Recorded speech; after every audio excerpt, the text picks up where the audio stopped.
마태복음 5장 5절 말씀, 네, 우리 한 목소리로 봉독하겠습니다. 온유한 자는 복이 있나니 그들이 땅을 기업으로 받을 것이며. 네. 지금 마태복음 5장에 있는 내용은 예수님께서 이제 공생의 사역을 시작하실 때, 물론 어, 어려움을 당하는 사람들을 치유하시고 기적도 베풀어 주시고 합니다. 그래서 많은 무리들이 예수님을 따랐는데요. 그 무리들을 떠나서 제자들을 따로 모은 상태에서 산에서 광야에서 말씀하셨는데, 첫 번째 제자들을 통해서 세계복음할 만한 하나님의 말씀을 예수님이 제자들에게 주신 말씀 첫 번째 메시지가 산상보훈의 말씀이에요. 그게 마태복음 5장, 6장, 7장에 나오는데 굉장히 좀 중요하게 우리가 이 말씀을 생각하고 우리에게도 답이 되는 말씀으로 붙잡아야 될 줄로 믿습니다. 우리는 나이나 환경이나 우리의 수준이나 능력, 내가 살아왔던 인생의 경험, 그 안에서 우리 자신을 바라보는데, 그러면 절대로 내가 살아온 인생을 벗어날 수가 없습니다. 그냥 나 하나, 우리 가족 조금 괜찮습니다. 우리 가족 조금 뭐 좀 편안한 정도, 이 정도지, 다른 사람을 구원하는 일에 쓰임 받는다. 그 사람의 인생을 치유하고 함께 복음 운동할 수 있는 사람으로 세운다. 이건 아마 꿈도 못 꾸옵니다. 그래서 예수님이 제자들에게 하셨던 말씀은 그 제자들의 상황을 넘어서서 세계복음화할 수 있는 하나님의 축복이 이 제자들에게 나타나도록 하신 말씀이기 때문에 우리에게도 동일하게 응답이 되는 말씀이 될 줄로 믿습니다. 어, 마태복음 5장을 우리가 보면서 심령이 가난한 자가 하나님의 구원을 받고 천국이 저희 것이다. 이런 말씀을 우리가 받았죠. 육신적으로 조금 가난한 것 때문에 어, 아니면 육신적으로 반대로 좀 가지고 있고 성공하고 뭐 어려움을 모른 것 때문에 인생을 살아가면서 갈급함이 없이 그래서 하나님의 구원의 소식이 전해져도 별로 필요하지 않았다면 그것보다 더 큰 저주는 없습니다. 심령이 가난하고 갈급한 심령이 되어서 누군가 나에게 전해주는 복음의 말씀을 듣고 하나님을 바라보고 구원받았다고 하면 이게 얼마나 큰 복인가. 이것을 예수님이 첫 번째 말씀했고요. 그것은 바리새인들을 두고 말씀하신 것이죠. 로마가 이스라엘을 점령하고 나라가 없어졌는데도 불구하고 바리새인들은 기득권을 갖고 있었던 세력이기 때문에 살아가는데 지장이 없었기 때문에 심령이 가난하지가 않았어요. 뭐 살만했거든요. 그러니까 예수님이 오셔서 그리스도가 말하는 그 그리스도의 축복을 전혀 인정하지도 않았고 생각하지도 않았습니다. 그냥 정치적으로 모든 민족을 정복할 그런 만왕의 왕, 인간적인 왕, 그런 왕을 기다린 것밖에 없었거든요. 그런데 자신들의 권력의 힘으로 예수님과 그 따르던 제자들을 막 이렇게 깔아뭉갤 수 있는 그런 상황에 있다 보니까 저런 작자가 무슨 그리스도냐 인정할 수가 없었거든요. 그리고 또 예수님이 뭐라고 말씀하셨냐면 애통하는 자가 복이 있다 이렇게 말씀하셨어요. 저는 아무리 생각해도 이 말씀이 맞다고 생각합니다. 지금 우리가 교회를 쳐다보면 전체적으로 교회가 숫자가 줄고 있고 교인들의 숫자가 줄고 있는데 거기에 대한 애통함이 없고 내가 다니는 교회는 부흥하고 있고 사람도 많고 또 헌금도 많이 모아져서 큰 일을 하고 있기 때문에 아, 나는 좋다. 우리 교회 좋다. 이것은 가짜 애통함이죠.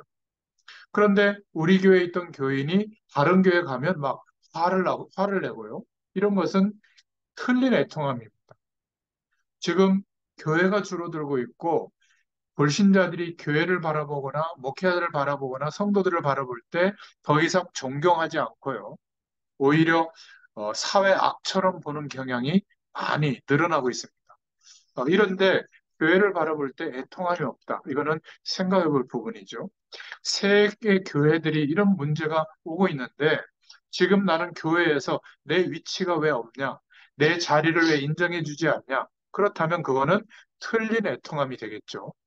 지금 자녀들이 선조 때부터 조상 때부터 내려오던 영적 문제가 우리 자녀에게도 와서 그것 때문에 시달리고 죽어가고 있는데 그들에게 이 복음의 능력이 증거되고 있지 않다는 사실에 대해서는 애통함이 없고 직장에 떨어졌다, 뭐, 어, 좋은 사람을 못 만났다, 어디 취직이 잘 안 됐다, 공부를 잘 못한다, 이것 때문에 애통하다면 그거는 틀린 애통함이 되겠죠.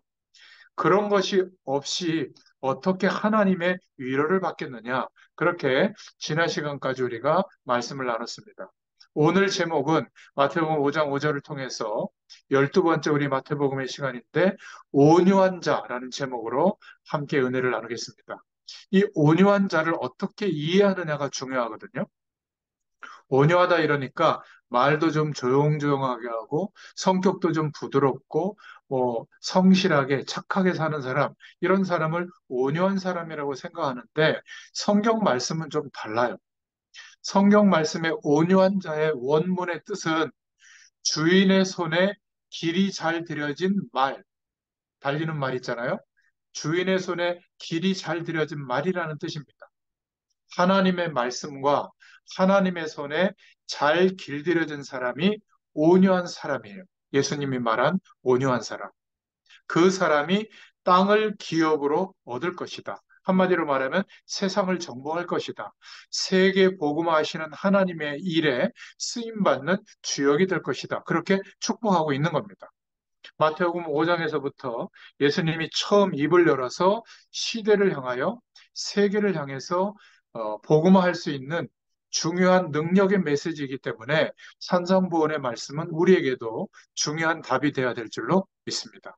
돈 버는 방법, 성공하는 방법, 다른 사람보다 더 잘 살 수 있는 방법, 그러한 말씀을 세계를 정복하는 말씀으로 주신 게 아니에요. 모든 종교는 그런 내용을 말하잖아요. 그런데 기독교, 특히 성경 말씀은 그것을 말하고 있는 게 아닙니다. 심령이 가난한 자가 복이 있다. 애통한 자가 복이 있다. 오늘은 온유한 자가 복이 있다. 이렇게 말씀하고 있죠. 자, 그러면 본론으로 들어가서 왜 온유한 자가 복이 있는가? 오늘 말씀에 온유한 자가 복이 있는데 땅을 기업으로 얻을 것이다. 온유한 자는 세상을 정복할 것이다. 이것을 문자 그대로 이해해서 막 과격한 사람은 이 복을 못 받는다. 막 화를 잘 내는 사람, 욕을 많이 하는 사람, 이런 사람은 이런 축복을 못 받는다.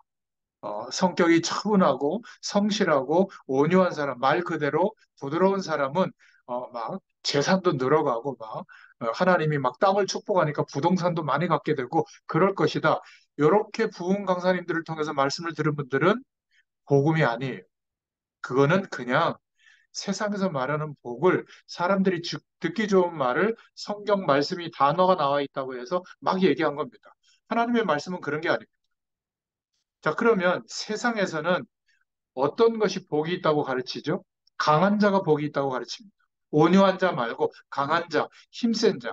그래서 마키아벨리의 군주론이라든지 한비자 이론이라든지 손자병법에 보면 힘이 있는 자가 이긴다. 그리고 지혜 있고 힘 있는 사람, 강한 사람이 이긴다. 이렇게 가리키고 있거든요.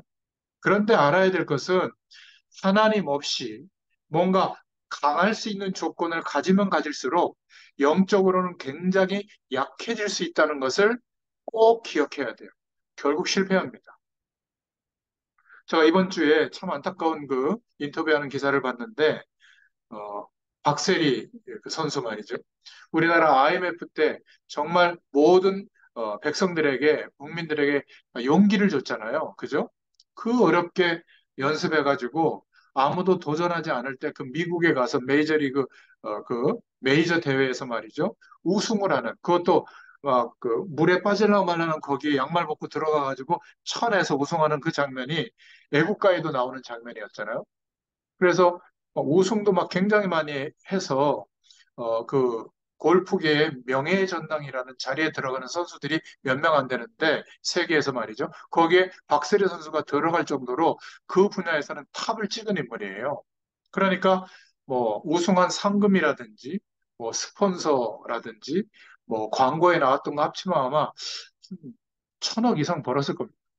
그리고 어, 은퇴하고 나서 뭔가 이렇게 뭐 나 혼자 산다인가 뭐 그런 프로그램도 나오고 뭐 또 후배 선수들을 기르기 위해서 뭐 희망재단인가 만들어 가지고 좋은 일도 했죠. 근데 어젠가 그저께 그 인터뷰하는 내용을 보니까 그 아버지가 뭐 도박이라든지 또 막 다른 사람에게 막 사기하는 일을 벌여가지고 막 3천억 이상 빚을 지고 말이죠. 그러니까 그거를 지금까지 보이게 보이지 않게 다 갚다가 이제는 더 이상 안 돼가지고 아버지를 고소하는 그런 기자회견을 하더라고요. 그래서 막 우는 장면을 봤는데 얼마나 안타깝습니까?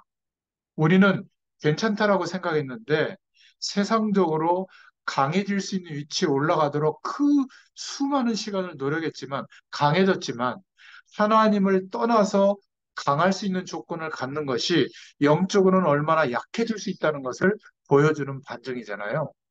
너무 안타깝더라고요. 이제는 엄마하고도 아버지하고도 아예 대화도 안 하고 막 이렇게 단절하고 산다. 뭐 이런 얘기를 얘기하더라고요. 얼마나 더 이상 자신의 힘으로 막을 수 없으니까, 그죠? 그 도박 같은 데 빠지면 뭐, 막 갖다가 집어넣는 거거든요. 그러니까 뭐 1, 2억도 아니고 막 수백억, 막 천억 단위가 넘어가는 이런 상황이 되니까 그걸 어떻게 다 갚겠어요, 그죠? 참 보니까 안타깝다. 전에 봤더니 뭐 기독교인은 아니었던 것 같아요. 뭐 불교 신자인지 뭐 막 비는 뭐 이렇게 뭐죠 연주 같은 거 돌리고 막 이런 거 본 적이 있는데 그러니까 사람들은 잘 몰라서 그래요. 세상적으로 강하고 성공하고 대단한 위치에 오르면 굉장하다고 보이지만 영적으로는 하나님 밖에 있었잖아요. 그리고 다른 기준에 몰두해 있기 때문에 굉장히 영적으로는 약해져 있는 상태인데 이걸 모르는 겁니다. 요즘 우리 후대들, 청소년들, 청년들을 보면 막 육체적으로는 굉장히 건장하죠. 여학생들도 이제는 너무 잘 먹어서 170cm 넘는 학생들도 많아요. 그런데 누가 나한테 싫은 소리 한마디 해도 못 견뎌요, 아이들이. 어느 정도로 못 견디냐? 시집 가라고 그랬다고. 시집 갈 연령이 한참 지났는데 가족들을 막 칼로 찔러 죽이고 말이죠. 이런 뉴스도 나왔잖아요. 결혼하는 소리도 마음대로 못 해요. 왜냐하면 약하니까 그런 말이나 그런 시선이 나를 위축시키고 완전히 무너뜨리다고 생각하니까 극단적으로 막 반응하거든요. 그러니까 군대에서도 지휘관들이 힘들대요. 뻑 하면 그냥 집에 간대요. 타령해가지고. 타령하면 큰일 나는데도 그냥 마음에 안 든다고 집에 가버린다는 거예요. 사정사정해서 데리고 오면 또 삐져가지고 집에 간대요. 그러니까 육신적으로는 막 헬스장 가가지고 막 근육을 키우고 막 대단한 것 같은데 요만한 문제 하나만 터져도 그걸 극복할 힘이 영적인 힘이 없는 거예요. 그러니까 견딜 수가 없어서 그런 거거든요. 오늘 말씀을 한번 잘 들어보시길 바랍니다. 결국 육신적으로 강한 자는 사단의 도구가 될 가능성이 많습니다. 사단에게 속기가 쉬워요. 그런데 연약하고 영적으로 좀 힘든 사람들은 그래서 하나님을 바라봐야 된다고 하는 그런 중심으로 사는 사람은 연약하긴 하지만 그러나 하나님을 바라보다가 하나님의 은혜를 경험하기 때문에 사단의 도구가 될 가능성이 굉장히 적어요. 그런데 성격적으로 강하고 세상적으로 많은 것을 가지고 있고 또 자존심도 세고 또 남에게 지기 싫어하고 뭐 이런 분들은 사단에게 속는 경우가 굉장히 많습니다. 그러니까 괜찮을 때는 괜찮은데 이제 사단이 속이거나 영적인 문제를 가지고 넘어뜨리면 막 금방 넘어져 버리거든요. 그러면 하나님이 안 계신 것처럼 판단하고 행동해요. 이게 굉장히 많습니다. 이게 교회 안에 밖에 다 있어요. 그래서 우리 후대들이 영적으로는 약해지고 있는데 육신적으로는 강해진다면 부모가 박수 칠 일이 아니라 걱정해야 되는 겁니다. 그것 때문에 망할 수 있다는 사실을 기억해야 돼요. 폭력배나 범죄 집단이야 범죄자들이 그런 거거든요. 자기에게 오는 왜 쳐다봐하고 사람도 죽이잖아요. 왜냐하면 자기를 무시한다고 생각하고 자존감이 없기 때문에 그래요. 요한계시록에도 나오죠. 라오디게아 교회의 실패 이유를 말하고 있잖아요. 육신적으로는 가진 것이 많은 교회였어요. 굉장히 강했죠. 그러나 마음이 교만해지고 난 뒤에 하나님의 말씀 앞에 순종하지를 않았어요. 영적으로는 거지처럼 된 거죠. 그게 망한 이유라고 지난번에 예전에 요한계시록을 정리할 때 말씀드렸죠. 라오디게아 교회의 실패 이유가 그겁니다. 왜 바리새인들이 실패했죠? 바리새인들은요, 초대교인들이 볼 때는 대단한 사람들이었어요. 그 분야에 탑을 찍은 사람들이에요, 전부 다. 그래서 유대 나라, 이스라엘을 움직였던 사람들이거든요. 최고 계층의 사람들. 그런데 실패했습니다. 가장 예수님이 저주했던 대상자가 됐어요. 왜 그랬을까요? 자기의 기준이 옳다라고 여긴 거예요. 그래서 하나님도 모든 인류를 위해서 그리스도를 보내주시고 구원하실 하나님으로 보지 않고 유대인들을 위한 하나님, 야훼는 이스라엘의 신이라고 생각했을 정도예요. 그리고 하나님은 자기 민족만 선택했다고 믿은 겁니다. 그러니까 실패할 수밖에 없죠. 세상 사람들이 나빠서가 아니라 하나님의 복음이 이렇게 많이 증거되고 있는데도 불구하고 안 들어요. 왜냐하면 세상 사람들이 여기는 강할 수 있는 길을 따라가거든요. 그런데 아무리 강해져도 영적으로는 약해져 있는 겁니다. 그래서 큰 소리 내는 사람, 불평불만하는 사람, 비판하는 사람, 막 강한 소리를 내는 사람, 막 뭔가 이렇게 다른 사람에게 힘들게 하는 소리를 하는 사람, 이런 사람은 약한 사람이에요. 저도 그런 사람 중에 하나였습니다. 저하고 축구 경기를 한번 해보시면 가끔 욕도 하는데요. 근데 하나님의 은혜를 경험하고 난 뒤에 그럴 필요가 없어졌어요. 왜냐하면 하나님이 주신 은혜로 제가 가득하다 보니까 자존감이 막 하늘을 찌르거든요. 이게 교만해서 문제지. 누가 나를 아무리 흔들어도 내 존재가 훼손되지 않는다는 걸 제가 알고 있거든요. 인간인지라 잠깐은 기분 나빠가지고 욱할 수도 있는데 뭐 금방 저는 돌아옵니다. 그리고 또 상대방에 대해서 그런 이야기를 귀담아 듣죠. 내가 뭐 고칠 게 있냐? 그러면 오히려 도움이 돼요. 그러니까 기억하시기 바랍니다.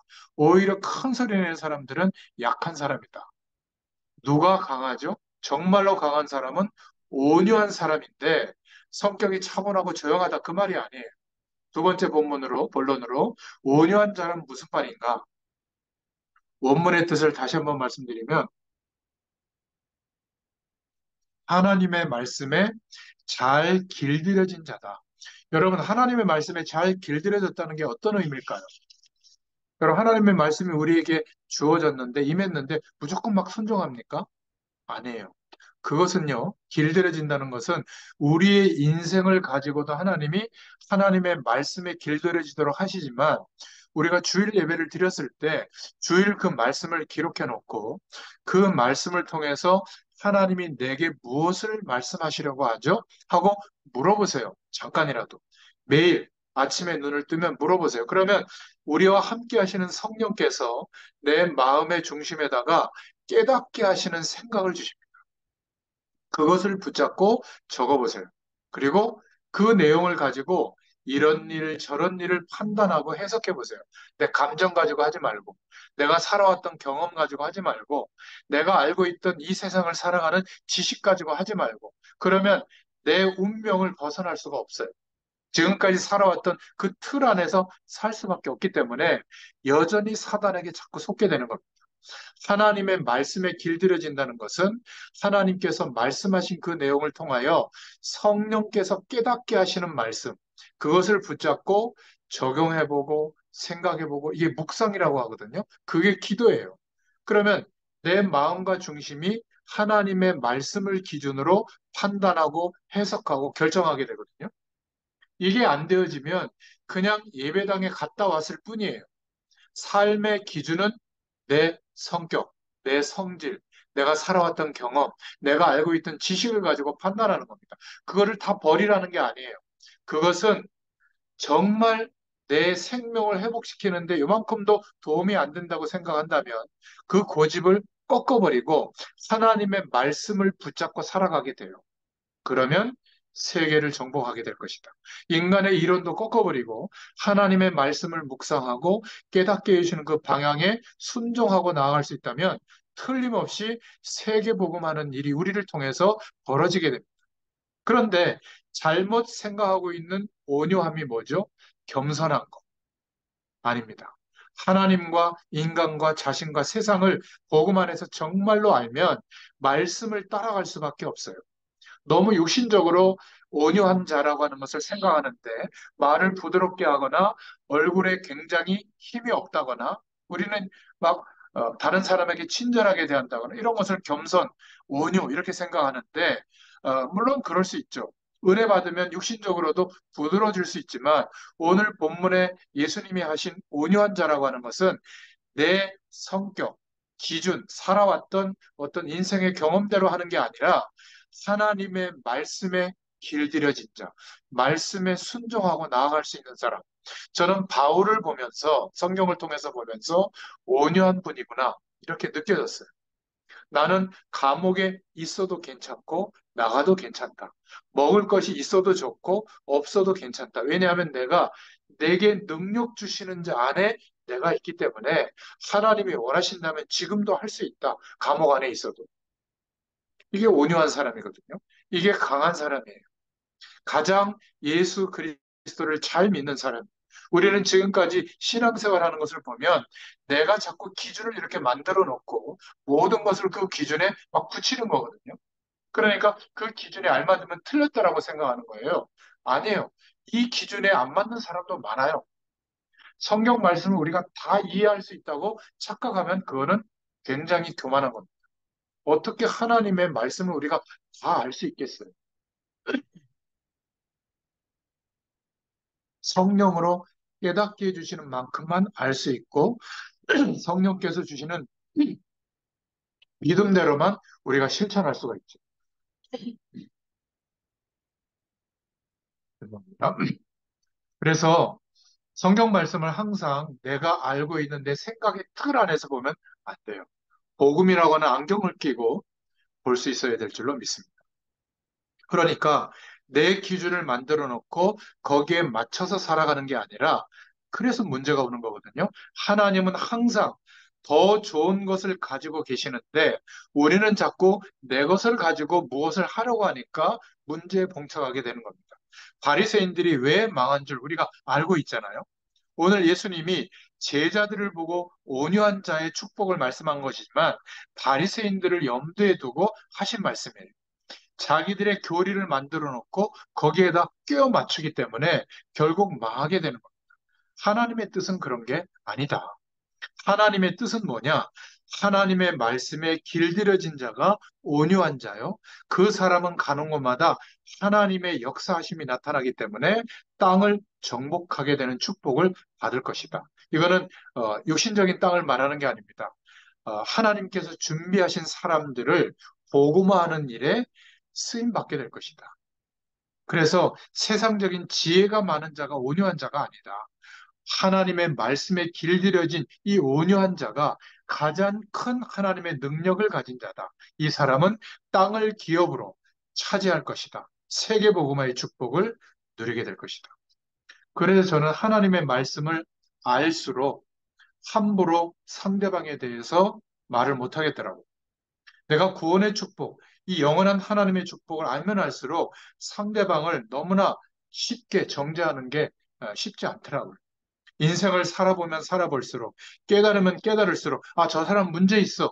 이렇게 쉽게 말을 못 하겠더라고요. 하나님의 은혜를 받을수록 저는 그게 불편하더라고요. 온유한 자가 복이 있다. 이런 부분이 아니겠는가. 복음을 깨달으면 깨달을수록 쉽게 판단을 못 하겠더라고요. 보통 사람들은 어떻게 이 말을 이해할 수가 있을까요? 이해할 수 없습니다. 참된 온유는 복음을 진심으로 깨달을 때 이해가 되거든요. 복음을 깨닫지 못한 사람이 어떻게 하나님의 말씀에 길들여져 갈 수가 있겠어요? 하나님의 말씀에 순종하고 아멘하고 갈 수가 있겠습니까? 홍해가 갈라지지 않았는데 어떻게 홍해 앞에서 홍해가 갈라지는 길을 걸을 수 있다고 믿을 수 있겠어요? 모세는 그걸 믿고 홍해에다가 지팡이를 던졌잖아요. 지팡이를 쳤잖아요.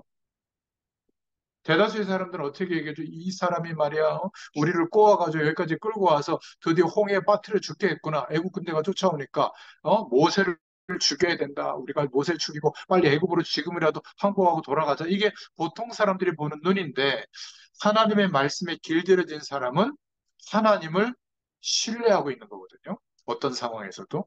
그러니까 말씀에 길들여진 자는 하나님의 가장 큰 능력을 소유한 사람입니다. 이 축복을 경험하지 못했는데 어떻게 온유한 자가 될 수가 있겠어요? 겉으로 말소리를 좀 부드럽게 하고 친절하게 대하고 좀 성격이 차분한 것뿐이지 그건 외형적인 모습이지 하나님이 볼 때는 온유한 자가 아직 아니에요.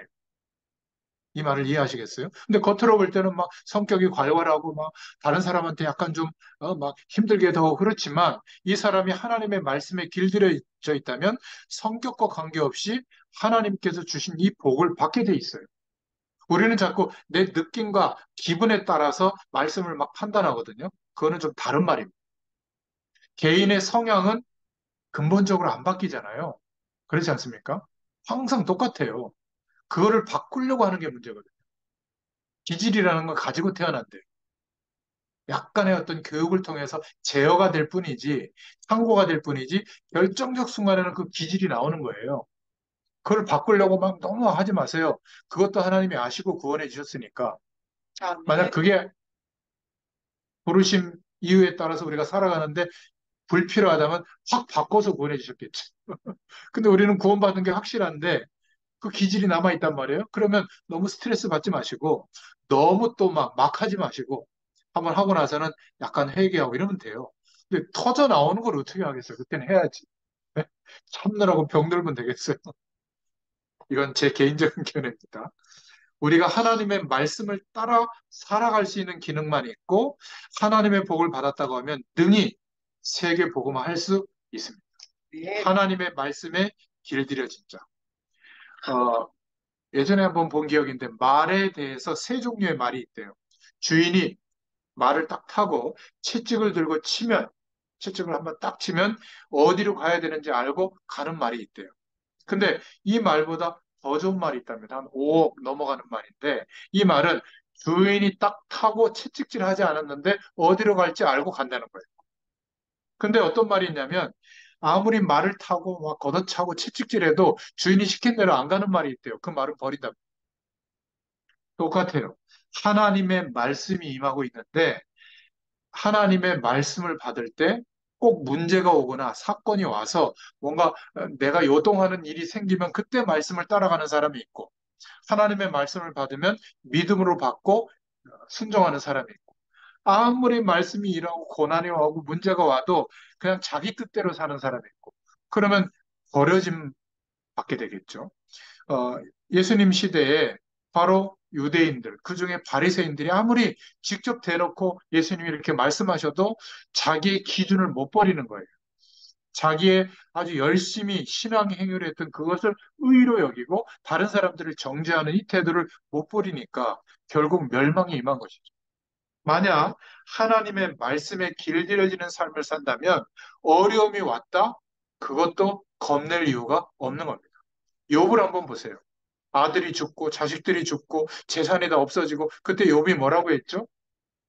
주신 자도 여호와시요 가져가시는 자도 여호와시다. 내가 올 때 분명히 빈손으로 왔다.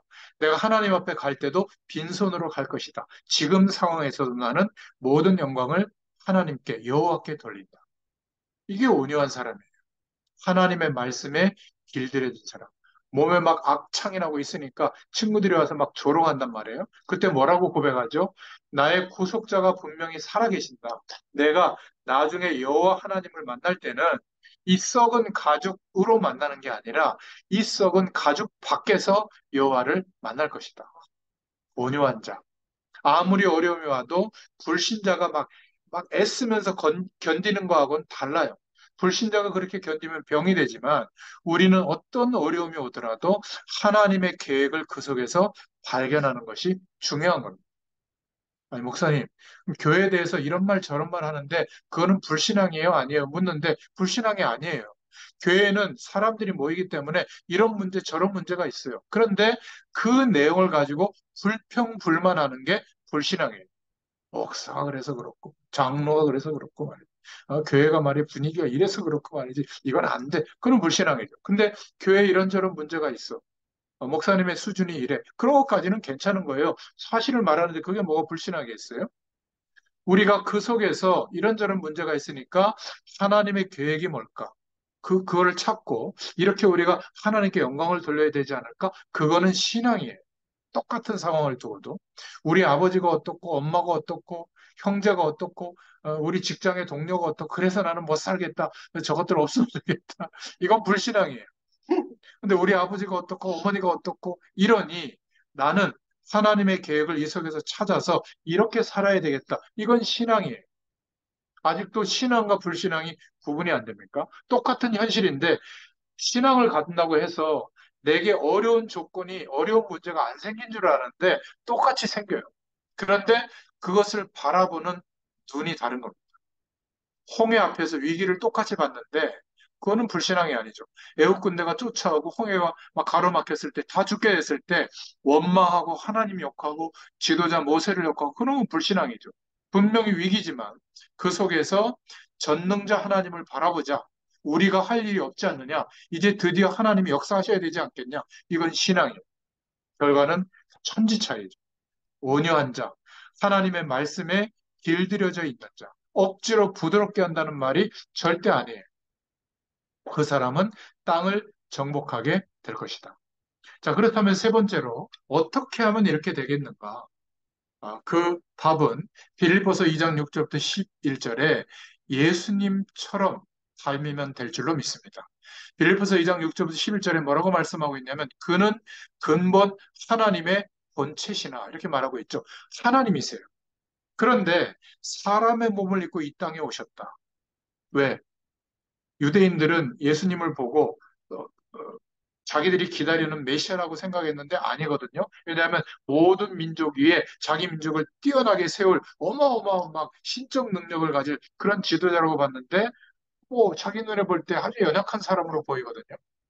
하나님은 예수님께서 하나님이신 예수님께서 짐승 같은 하나님 떠난 우리를 구원하시기 위해서 우리가 만날 수 있는 사람의 몸, 육체의 몸을 입고 이 땅에 오셔서 왕이 되신 게 아니라 죽으시고 부활하신 거예요. 이게 진짜 은혜예요. 창조주의 자리를 버리시고 우리를 구원하시기 위해서 가장 낮은 자리에 순종하신 거예요. 우리를 건져내시기 위해서 그렇게 하신 것이죠. 하나님의 계획을 이루시려고. 이게 온유한 자의 핵심 내용이에요. 말씀에 순종할 수 있는 사람. 계산해 보니까 이런 복이 올 것 같거든요. 그런 순종은 누가 못하겠어요. 그렇잖아요. 그래서 예수님이 순종할 수 없는 얘기를 한 거예요. 바리새인들에게. 바리새인들은 자기들이 실천할 수 있는 것만 순종했거든요. 원수를 사랑해요. 불가능한 거예요. 그렇잖아요. 저 사람을 얼마나 용서해 줘야 될까요? 70번씩 7번이라도 해라. 불가능한 걸 얘기한 겁니다. 그렇죠? 내 이웃을 너의 몸처럼 사랑해라. 불가능한 거예요. 근데 이게 언제 가능해지죠? 예수님이 하신 그리스도의 일이 이해되어지고 믿어지게 될 때. 그게 우리 인생을 바꾼 유일한 하나님의 길이라는 것이 확인될 때 하나님께서 육신을 입고 오셔서 이렇게 하셨는데 내가 못할 게 뭐가 있어? 이렇게 되는 겁니다. 복음을 깨닫는 것은 모든 것을 가능케 하는 힘이 돼요. 그런데 복음을 지식으로만 이해하고 있으면 내 감정을 건드려서 내 자존심을 건드려서 내 재산에 손해를 끼쳤어? 우리 자녀를 욕했어? 못 견디는 거예요. 제가 이걸 모르고 부모님들이 막 상담하면 막그 자녀에 대해서 안 좋은 얘기를 막 하잖아요. 그러면 막 제가 막 꽃배기는 못하고 나쁜 놈이라고 그따구로 행동해서 되겠네. 제가 버리장머리를 고쳐야 되겠다. 근데 그렇게 제가 얘기하면 반항할 줄 알았는데 표정이 안 좋아져요. 제가 예, 교육자 초창기 때는 그런 걸 몰라가지고. 근데 부모의 마음이 어떻다는 거 알잖아요. 그러면 제가 무조건 괜찮다 그럽니다. 증거 자료가 있어야 되잖아요. 그 어쩔 수 없이 저의 청소년기 시절을 얘기해주면 안심을 해요. 우리 애가 망가진 줄 알았는데 비교적 괜찮은 거구나. 그 다음에 이제 복음의 얘기를 한번 들으세요. 여담입니다만은. 우리는 그냥 성격적으로 온유한 이걸 찾을 게 아니라 창조주신데 우리 인간을 구원하시려고 가장 낮은 자리까지 성부 하나님의 그 약속을 이루시려고 순종하신 그게 바로 온유한 삶의 모델이에요. 바울의 온유를 볼까요? 갈라디아서 2장 20절에 보면 내가 그리스도와 함께 죽었다. 십자가에 못 박혔다. 이제 내가 사는 것은 내가 아니다. 예수 생명으로 사는 거다. 내 안에 그리스도께서 사신다.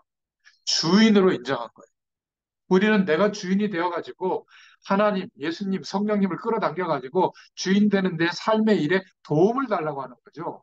좀 해결을 달라고 여전히 국격이 나잖아요. 근데 바울은 이 주인을 바꿔버린 겁니다. 그러니까 주님의 인도하심을 늘 생각하고 그것을 따라가려고 했던 사람.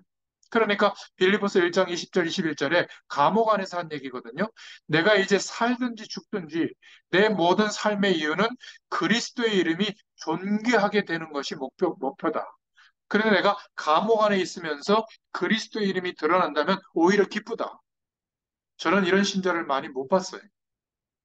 여러분이 오늘 말씀을 조금만 깨달으면 약속한 땅을 기업으로 얻는 축복을 받게 될 줄로 믿습니다. 세계 복음하는 복을 받을 거예요.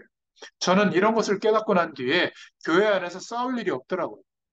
아니, 싸울 일이 뭐가 있어요? 죽을 수밖에 없는 죄인이라며요. 지금은 살만한 죄인입니까? 지금도 죄 짓지 않아요?